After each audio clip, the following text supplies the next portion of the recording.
Hi, welcome to the Guitar Department. I'm Joe Alton, your host. Today we're going to be talking about Smells Like Teen Spirit by Nirvana, and we're going to have our final caged segment. We're going to talk about a couple of patterns that connect through the entire fretboard, connecting all of the caged patterns that we've learned so far. And then in our tone zone, we've got the Boss SD1. It's a classic pedal. It's going to be a good episode. Welcome to it.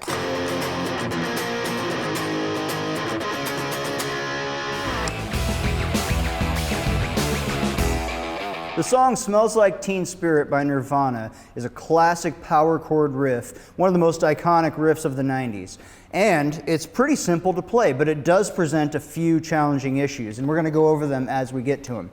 Let's start right at the beginning. You're going to put your pointer finger on the first fret of the 6th string and your pinky or ring finger, whatever you would prefer, on the 3rd fret of the 5th string. That gets you this sound, which is called a power chord, or an open 5th, musically speaking.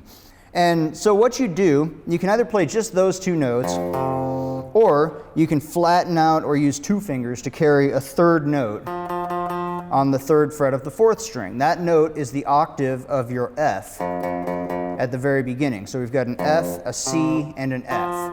For the purposes of this, I'm going to play it with just 2 fingers, flattening my pinky across that 3rd fret. On the right hand, you're going to play this F power chord with a pretty distinct rhythm. You go down, and then you're going to go down again, but miss the strings and come back up, like that. So it's down, fake, up, down. And that gets you the proper rhythm for it, or 1, 2, and 3, like that. And then you're going to move the whole chord down a string. And by doing that, you've turned your F power chord into a B flat power chord. I'm now on the 5th string with my first finger, and my pinky is covering the 3rd fret of the 4th and 3rd strings.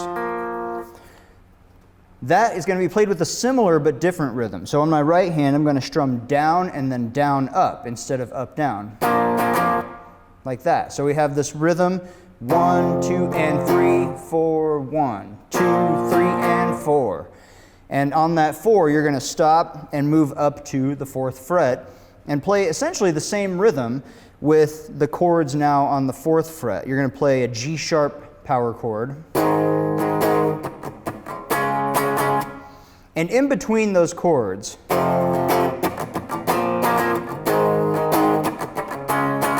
this is one of the more challenging parts. We have what's called a string scrape. And a string scrape is when you mute the strings and just strum them without any note ringing out. You still have a sound coming out of your guitar, and it's the sound of the pick scraping across the strings. But to do it properly, you're going to have to maintain the shape of your power chord and mute at the same time, so that your hand doesn't have to grab and then regroup and then grab again. You just sort of stop squeezing and mute with the other fingers as well. You end up with all 4 fingers.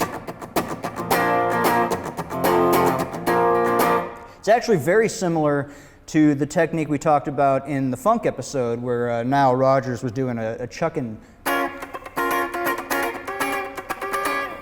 But in this case, we're using it for rock. And this isn't exclusive to Nirvana, but they use it all the time.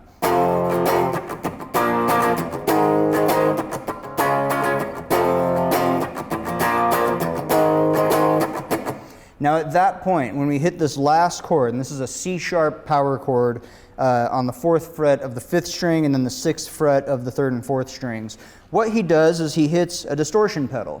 And I have got my Boss DS1. It's actually the same pedal that Kurt Cobain used for this song.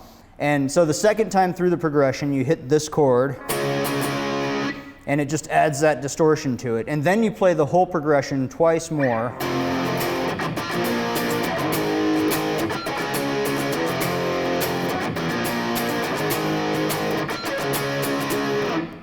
And that last chord, instead of being like that, is it's a down, down, up, down, up. And that takes us out of the verse, or out of the intro, and into the verse. Now the verse is actually really simple. You're just going to play, there's a couple ways you can play it, but the way Kurt Cobain plays it, if you watched him do it live ever, is the 5th fret of the 3rd string and the 6th fret of the 2nd string.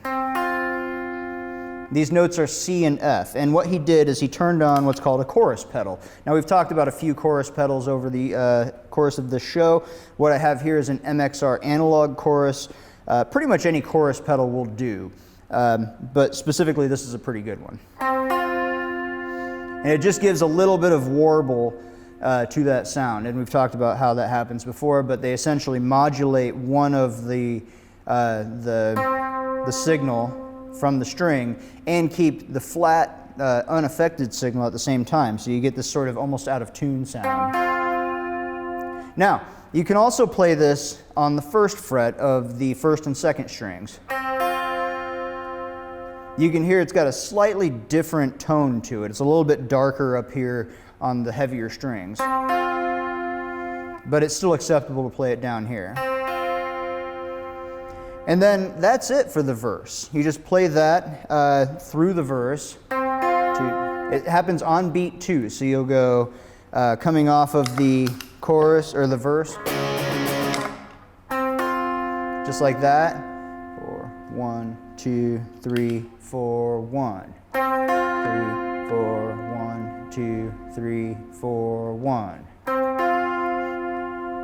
Now, it's the type of rhythm that you probably won't actually have to count, but if you do, that's where it lands. It lands on the 2 and the and of 2. 2 and. One of the trickier things about doing this live, and if you watch a Nirvana live video, you'll notice this is true too. Coming off of the intro, you have to click off the distortion and then click on the chorus. So what Kurt Cobain would do live, in the studio this wasn't a problem because they could just double track the guitar and have it recorded separately. Live though, it was just him. So he would play the first one unaffected by the pedal, or dry as they might refer to it as. And then on the second time he played it, he would click the pedal. So if you ever listen to a Nirvana video from one of their live performances, that's how he did it. He would click on for the second time and then click it back off when he got to the chorus part and the distortion started again. That takes you through the entire verse of the song. Then we get to the pre-chorus. Now the pre-chorus has a little bit of controversy to it. It's really simple to play, and you would think that it would be pretty dead on as to how it's played, but he hits the distortion, keeps the chorus on, and then this is where it gets tricky. If you watch any of the other instructional videos, Marty or Andy Guitar or 365 Lessons, they all have it different. And that's why I wanted to show you what I think he does.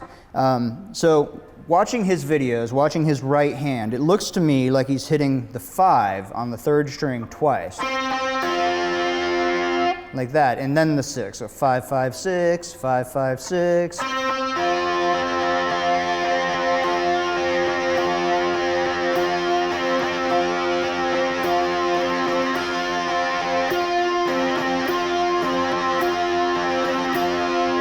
Like that. Now, some people would disagree, and that's actually okay. This is Nirvana. You can sort of play it however you'd like, frankly. But the way that I've seen it played is either once each, and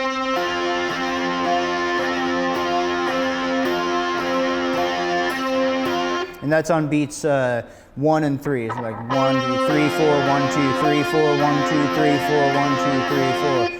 Like that. Or you can play them twice each, which I've also seen a few instructional videos suggest that.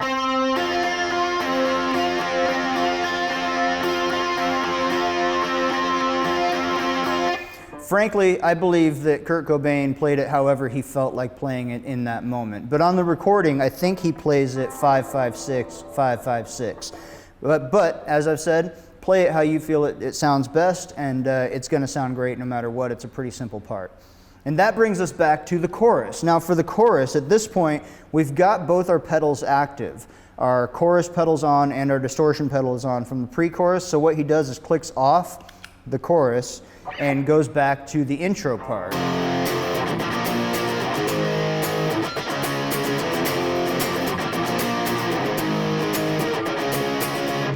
And so when he plays that, there's a few things that sort of come to mind. One is that he's got a few open strings. It's not completely muted. Sometimes when he's switching from this B flat power chord to the G sharp or A flat power chord, you can hear a bit of open string. Like that, where you just sort of, there's one strum that just sounds like open strings. And he does it again coming back from the C sharp or D flat power chord, the last one of the progression, back to the beginning.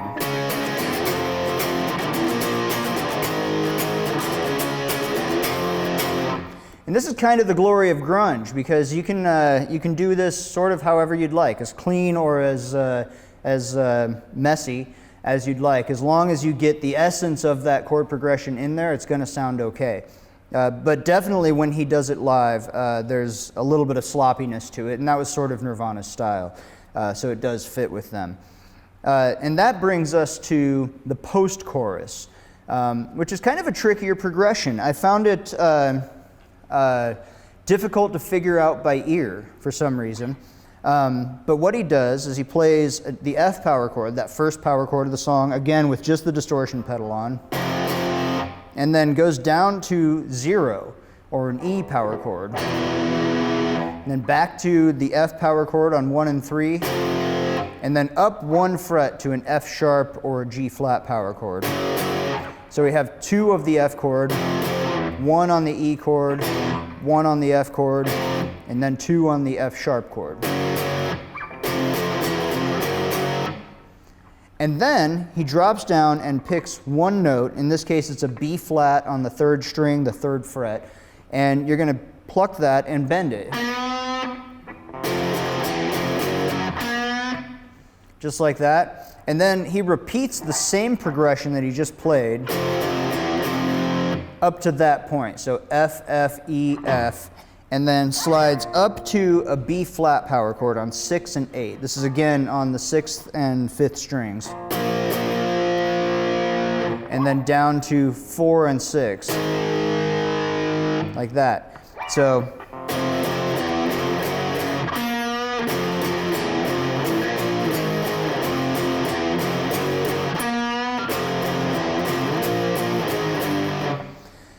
and so again, this is another controversy where there's a few different versions of this out there. After he hits the 4 and the 6, I like to think that he hits the open string heading back to the F so he can bring his hand back down.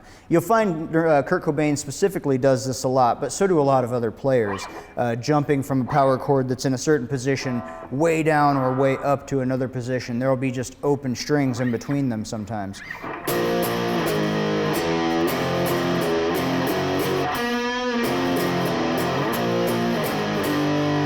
Now, I like to think that at the end there, he hits a 4 and a 6, or this G sharp power chord, and then goes down to 3 and 5.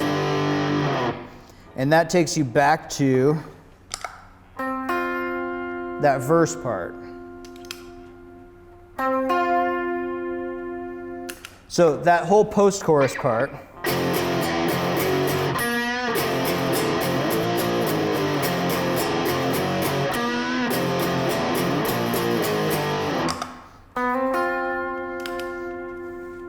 and then into that 5 and 6. And that's how you play Smells Like Teen Spirit by Nirvana.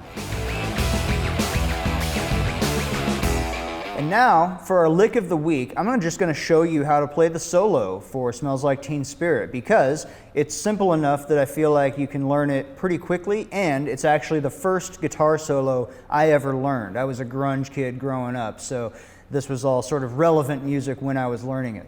What he does is a pretty classic solo move, which is to take the melody of the song, the part that he sings, his vocal line, and play the same thing on his guitar. And he does it, he makes it pop a little bit more by adding the distortion and the chorus. So I've got my Boss DS1 and my MXR analog chorus both turned on, and here is the solo in its entirety.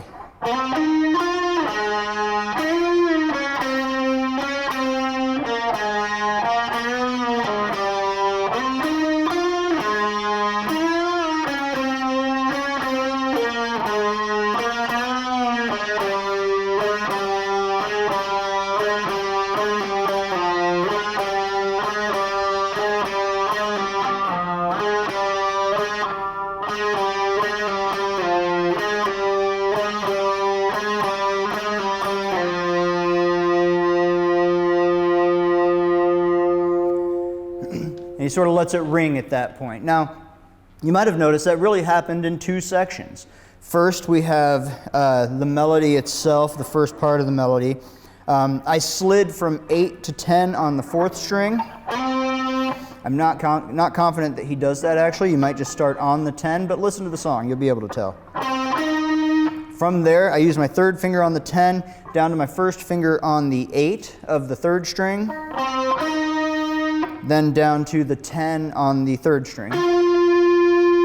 So, next up we drop down, we position shift from the 8th fret to the 6th fret, and my 1st finger goes on the 6th fret of the 4th string. My ring finger is going to take down a string to the 8 and give it a solid bend. That's a whole step bend, which means we want to make the 8 sound like a 10.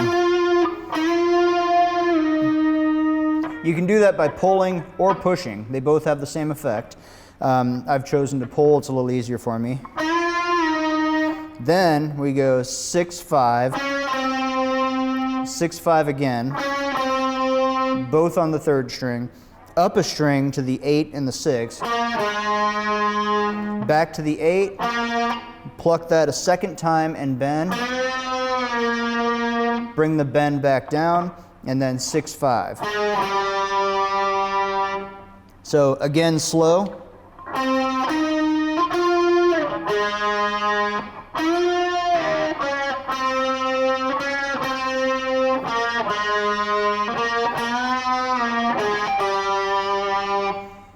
And then that whole thing repeats. So you play that a 2nd time.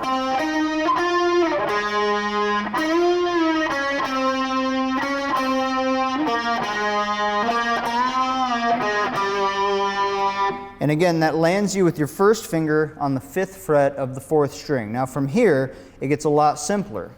You're going to play 6-5, 6-5, 6-5, and then 6-5-5-3. You're going to slide from 5 to 3 to hit that F on the 3rd fret. And it sounds like this.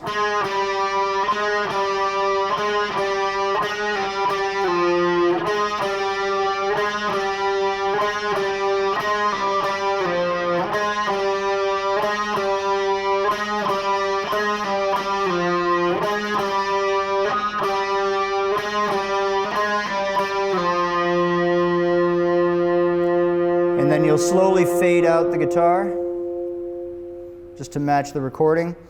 On the original master track, by the way, that note continues on until it feeds back a little bit, but they decided to edit that out because it buried Kurt's vocals a little bit too much.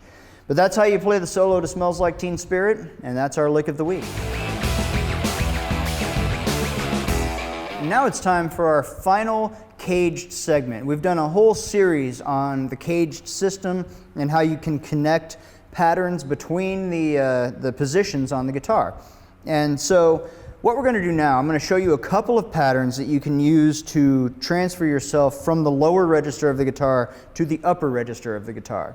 And to briefly recap, the caged system is named after the 5 chords that spell out the word cage: C, A, G, E, and D. And each one of those, if you move them up 1 fret and you bar the 1st fret to give you the zeros that were in the open version, you end up with a movable chord shape, and that in turn gives you a pentatonic scale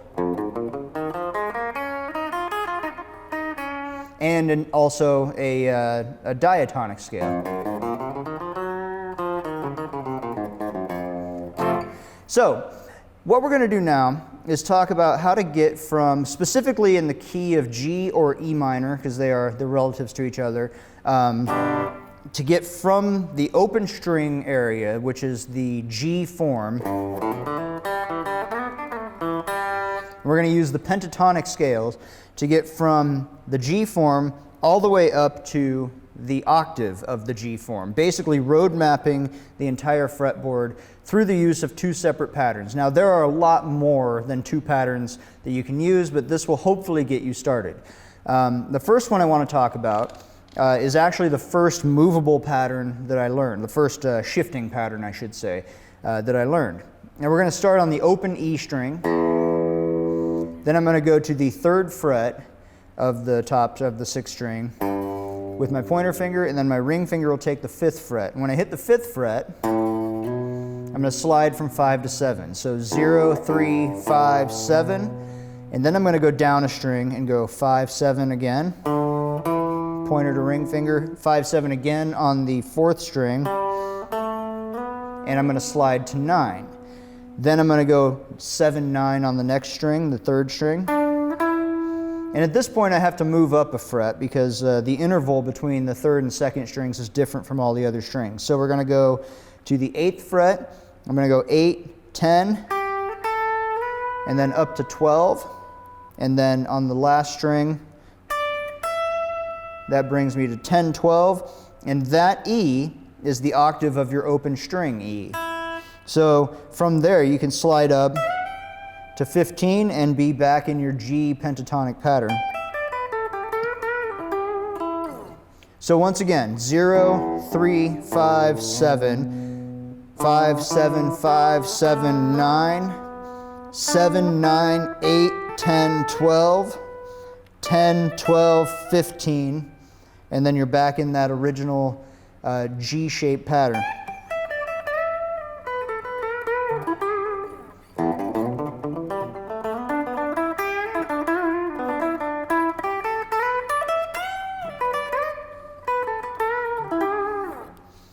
And that gives you sort of a roadmap that allows you to get from the open string, the open G version of the scale, up to the closed version G of the scale, which is on the 12th fret. So now we're going to talk about the second pattern, which connects from the open strings down to the 12th fret. And it's essentially in the same scale. We're going to start with the G, open G version of the cage system and the pentatonic scale that uses that form. And we're going to start with the open E string, the 3rd fret again, and then the 5th fret of the E string. Then we're going to drop down to the 5th string, and we're going to go 2nd fret to 5th fret. You notice I'm using pointer and pinky. That's because my hands are small. You could use 3rd finger if you can reach. Whatever works best for you is really fine in this instance. Then you're going to go down another string to the 4th string and go 2, 5 again, 2nd fret to 5th fret, and then slide from 5 to 7. So we have 0, 3, 5, 2, 5, 2, 5, 7. Then we're going to go down again to 4. And that'll be 4, 7. And again, the interval here is different, so I can't stay on 4. I have to move up a fret to the 5th fret. I'm going to go 5, 8.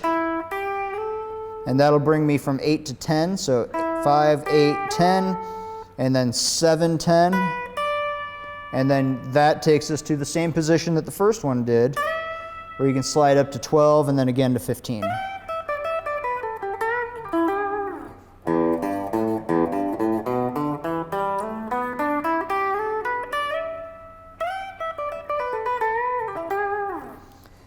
And those are just two of the patterns that you can use to connect your position shifting from the cage system. And now it's time for us to enter the tone zone, and today we are back on our Boss Katana MK2, and our pedal of the week is the Boss Super Overdrive, or SD1. Now this is a classic pedal, just been used by everybody across the ages, really big with blues players and with hard rock players, and you're about to see why. So we'll start with the clean tone. The amp is right now on a clean setting. I've got my neck pickup, here's the bridge pickup, and then the middle pickup. In my Yamaha Pacifica upgraded version, this thing is gorgeous. And then I'm going to go ahead and click on the pedal. We're still on the mid pickup.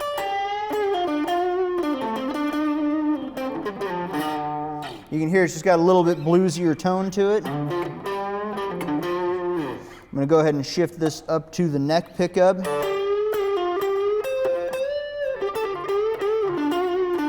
little bit more single coil sound out of that, a little SRV type of sound.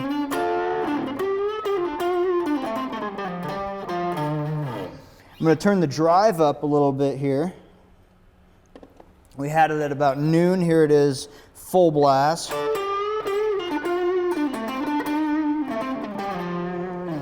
And then I'll adjust the tone knob too.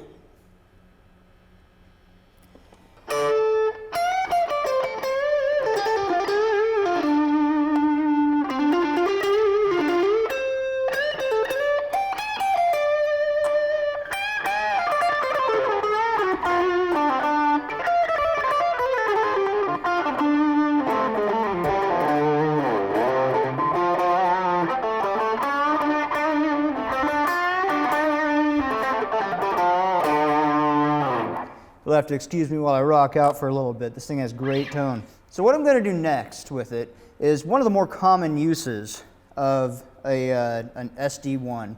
If you ask anybody who's used them all the time, I'm going to turn my drive to about noon again. I'm going to turn my level up just a little bit more. And I'm going to switch the amp from being clean to having a crunch.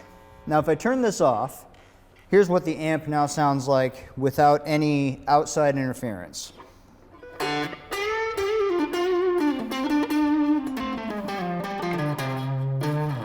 But now if I click the pedal on, so I'm essentially stacking this pedal on top of the distortion from the amp, we get this sound.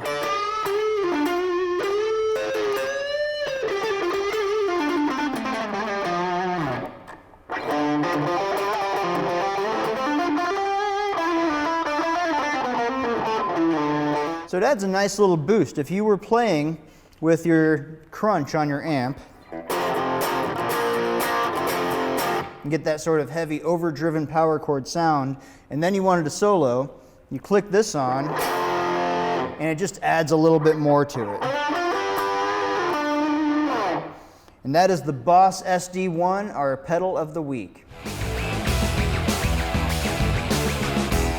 Well, thank you for tuning into the Guitar Department. I've been your host, Joe Alton. I want to thank our producer, Bryce Jarrett, our cameraman, Pat. I want to thank Riemann Music for giving us a place to shoot this show, as well as the Boss Katana 100-watt version that we've got here, and this absolutely gorgeous upgraded Yamaha Pacifica. These things are incredible. They got Seymour Duncans inside of them, a couple of humbuckers here. This is really a special guitar, and it just looks gorgeous.